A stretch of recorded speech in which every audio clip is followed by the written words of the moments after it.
കാരുണ്യവും കരുതലും ആത്മാവിൻ്റെ സഹജമായ ഗുണങ്ങളുടെ ഭാഗമാണെന്നാണ് ഞാൻ മനസ്സിലാക്കിയിട്ടുള്ളത്.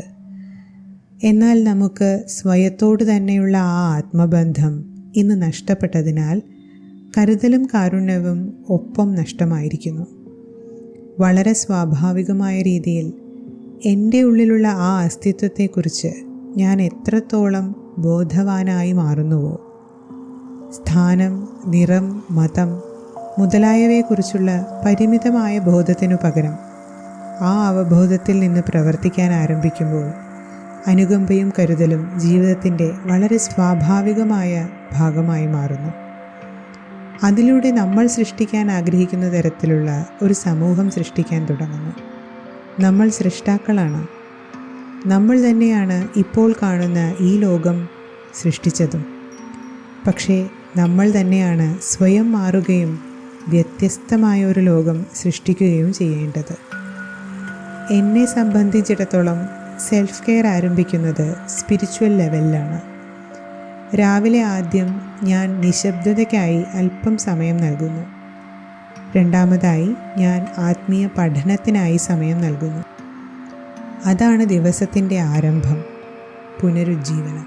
ദിവസം മുഴുവൻ എനിക്ക് മറ്റുള്ളവരുമായി പങ്കുവയ്ക്കാനും അവരോട് അനുകമ്പയോടുകൂടെ പെരുമാറാനും സാധിക്കും.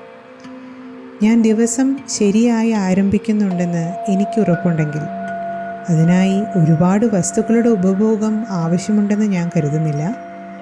സെൽഫ് കെയർ ചെയ്യുന്നതിന് എനിക്ക് മുഴുവൻ ദിവസവും ആവശ്യമാണെന്ന് ഞാൻ പറയുകയും മറ്റാർക്കും എൻ്റെ സമയം നൽകാൻ ഞാൻ തയ്യാറുമല്ലെങ്കിൽ അതൊരു സിഗ്നലാണ്. അതെ, എനിക്ക് റീചാർജ് ചെയ്യാൻ സമയം ആവശ്യമാണ്. പക്ഷേ റീചാർജ് ചെയ്യുന്നതിൻ്റെ ഉദ്ദേശം ബാറ്ററി ഉപയോഗിക്കാൻ സാധിക്കുക എന്നതാണ്. എനിക്ക് ചാർജുണ്ട്, ഇപ്പോൾ ഞാനത് ഉപയോഗിക്കാൻ ആരംഭിക്കണം എന്നർത്ഥം. മറ്റൊരു ശക്തമായ സിഗ്നൽ എന്തെന്നാൽ സെൽഫ് കെയറിനെ മറ്റുള്ളവരെ പരിപാലിക്കുന്നതിലേക്ക് വിവർത്തനം ചെയ്യുമ്പോൾ അത് കൂടുതൽ എനിക്ക് വേണം എന്നതായി പരിണമിക്കുന്നു. അതേപോലെ മറ്റൊരു സിഗ്നൽ സ്വയം ആത്മീയ പരിചരണത്തിനും ശാരീരിക സുഖത്തിനുമിടയിൽ ഞാൻ പലപ്പോഴും ആശയക്കുഴപ്പത്തിലാകുന്നിടത്താണ്. എനിക്കത് വേണം, എനിക്കിത് വേണം, ഇത് അങ്ങനെ പലതും. പക്ഷേ എനിക്ക് ശരിക്കും എന്തൊക്കെയാണ് ആവശ്യം? മനുഷ്യരുടെ ആവശ്യങ്ങൾ യഥാർത്ഥത്തിൽ വളരെ വലുതല്ല. അവ വളരെ ലളിതമാണ്.